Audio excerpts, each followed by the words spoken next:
Ini pertanyaan yang menarik. Pertama, eh, ingat saya bilang debatnya orang berilmu itu bagus.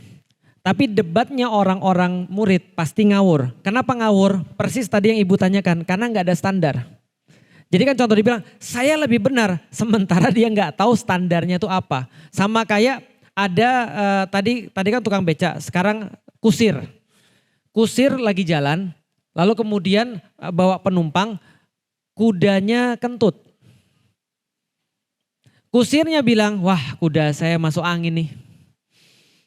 Lalu kemudian yang penumpangnya bilang, itu bukan masuk angin Pak, itu keluar angin.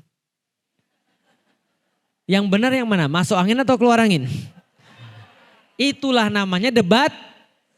Paham maksudnya? Karena dua-duanya nggak ada standar yang mana benar. Lo gimana dia bisa mengatakan ini lebih bagus, ini lebih kuat, sedangkan dia nggak tahu standarnya apa, gitu maksudnya. Maka itu namanya debat kusir. Makanya kalau orang-orang berilmu, kalau dia sudah semakin banyak belajar, dia aja orang debat, dia lebih baik berkata, yuk kita makan bakso aja yuk. Gitu. Nah, itu lebih bagus tuh. Kenapa? Karena dia tahu debat ini nggak akan menghasilkan apa-apa, gitu maksudnya. Contoh kayak tadi misalnya, cadar atau nggak bercadar, itu sampai kapanpun debat ya percuma. Lah kenapa? Karena dua-duanya sama-sama punya dalil. Cuman kadang-kadang yang suka bikin kesel tuh yang tadi itu. Yang orang yang suka nyerang orang lain yang gak sama kayak dia. Seolah-olah bahwa Islam itu cuma dia aja. Sementara yang lain tuh gak berislam. Nah ini yang kita gak boleh. Kalau Islam itu harus begini. Kalau gak begini bukan Islam. Mbok ya serawung dulu tanya. Kamu tuh kenapa berbuat begini? Dalilmu apa dan segala macam. Nah itu kita bisa lebih enak. Itu yang pertama. Yang kedua tadi apa pertanyaannya Ibu? Oh ya, ulama tuh yang mana? Ah, ini menarik. Jadi gini ceritanya. Bapak saya nanya kayak gitu. Lik, kamu tuh tahu dari mana kalau kamu tuh termasuk yang benar dan yang lain itu nggak benar? Ah, kalau ini bukan benar dan lebih benar, ini hak dan batil. Saya bilang begini sama bapak saya. Felix tuh nggak tahu, Felix tuh benar atau tidak. Yang Felix tahu, Felix berusaha untuk jadi orang benar dan tidak mau jadi orang yang salah. Bapak saya nanya, gimana kamu bisa membedakan ulama yang benar dan ulama yang salah? Itu bapak saya yang nanya, tahu nggak jawaban saya apa? Jawaban saya begini sama bapak saya. Di dalam Islam saya diajarin bahwa kalau kamu belum tahu yang mana yang baik, itu nggak apa-apa. Asal kamu tahu yang mana yang buruk.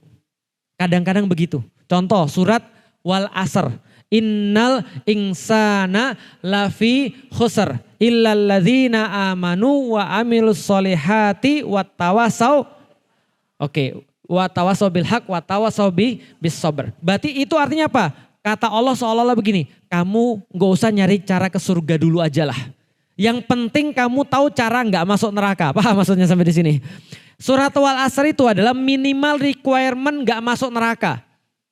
Jadi surat Wal Asr itu isinya bukan cara masuk surga, tapi cara tidak masuk neraka. Minimal Anda beriman, beramal soleh, dan Anda saling menasihati dengan kebenaran dan dengan itu minimal masuk surga. Paham sampai di sini? Minimal nggak masuk neraka. Kalau mau masuk surga beda lagi. Qad aflahal mu'minun dan seterusnya itu cara masuk surga. Tapi ada minimal. Oke, saya kasih tahu bapak saya. Kalau saya nggak tahu mana ulama yang baik, minimal saya tahu ulama yang nggak baik. Caranya gimana? Saya bilang sama bapak saya, papi tahu abu-abu? Paham maksudnya? Nggak tahu. Gimana cara jelas? Saya tuh malas ngomong orangnya itu. Saya bilang sama bapak saya, papi tahu abu-abu? Ya tahulah yang kemarin sama kamu itu. Iya saya bilang. Nah papi lihat aja, dia sama siapa itu berarti ulamanya bukan ulama. Sederhana aja. Karena kumpulan orang-orang yang mentoleransi orang-orang kayak gini, jelas bukan ulama. Anda mau ngomong apa terserah, tapi bagi saya bukan ulama yang untuk diikutin. Kenapa? Karena mentoleransi orang-orang yang menghancurkan Islam. Jelas-jelas dia bilang, terorisme itu kata orang tidak punya agama. Enggak, bagi saya terorisme itu punya agama, agamanya Islam. Gitu kan ya? Ini bukan bendera Rasulullah. Ini bendera teroris. Yang ngomong siapa? Dia juga. Dia banyak mengatakan hal-hal yang menjelekkan Islam.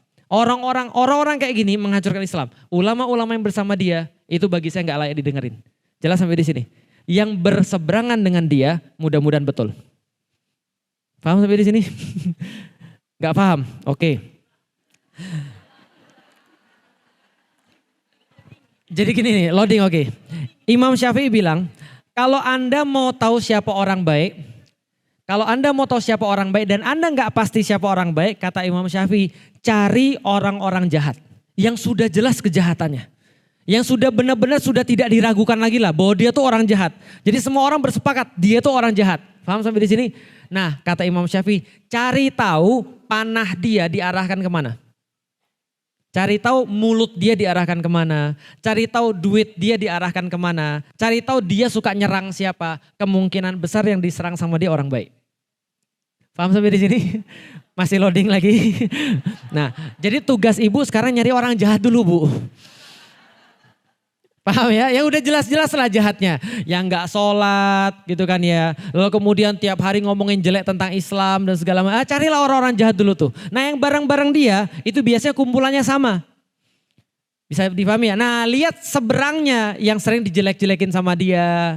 Yang sering kemudian diomong-omongin sama dia. Kemungkinan besar itu orang baik. Artinya apa? Diomongin orang jahat itu sebuah tanda bahwa Anda tuh baik. Jangan sampai Anda diomongin orang baik. Itu kita harus introspeksi tuh. Makanya saya nggak semua omongan orang-orang ke saya, Felix itu apa? Dia pesantren di mana? Dia lulusan LC atau tidak? Belajarnya di mana? Saya bodoh amat. Kenapa? Karena saya anggap mereka adalah orang-orang yang tidak layak saya perhatikan. Apalagi mereka suka ngeritik Islam juga. Yang saya dengerin siapa? Guru saya lah. Guru saya bilang, Lik hari ini kamu berhenti dakwah. Berhenti hari ini saya dakwah. Kenapa? Karena yang harus kita dengerin itu adalah orang-orang yang berilmu. Bukan orang-orang yang tidak berilmu. Maka ibu-ibu kalau misalnya, ibu-ibu tuh ngapain pergi pengajian gak pinter-pinter. Udah bertahun-tahun juga. Yang ngomong juga gak pinter juga. Yang ngapain didengerin. Tapi kalau yang ngomong ulama misalnya, yang ngomong gurunya ibu tuh kok 3 tahun pergi pengajian kok gak pinter-pinter, mbok ya gimana caranya biar pinter, nah itu harus didengerin. Bisa dipahami Bapak sekalian. Karena kenapa? Nah lihat ulama tuh begitu, memang susah sih cara bedainnya sekarang. Apalagi zaman-zaman sekarang, hari ini dia di sini, besok dia di sana. Bisa dipahami Bapak sekalian. Lah sekarang kan nyata-nyata banget, saya mau ngomong tapi takut ada tukang bakso di depan. Paham Ibu sekalian? Sekarang nih semua orang tuh sudah sudah gak jelas gitu maksudnya. Yang kemarin ribut, gontok-gontokan, sekarang satu tim. Lah kan orang jadi bingung semuanya. Maka saya bilang sama bapak saya, Papi tahu kan kalau kelompok ini yang mana? Kelompok yang ini loh Pi, yang suka kayak gini-gini, mabok-mabokan kerjaannya, mana-mana judi dan segala macam dia buat dan seterusnya. Iya bapak saya tahu. Terus bapak saya bilang, Papi kira ulama-ulama yang di sana itu Papi sebut dengan ulama? Enggak bagi saya. Kenapa? Jelas-jelas kok mereka melegalkan judi lah, mereka minta inilah, minta itulah yang maksiat-maksiat. Lah kok kita mau dengerin orang-orang yang bersama dengan mereka yang mendiamkan. Iya saya tahu kadang-kadang mereka punya alasan. Tapi bagi saya lebih banyak yang lain yang harus bisa didengerin. Bukan orang-orang yang memaklumi atau bersama dengan orang-orang yang nyata-nyata jahat. Masih loading? Mudah-mudahan tidak. Jadi tugas Anda kalau belum bisa dapat yang baik, cari dulu yang jahat. Jadi gitu.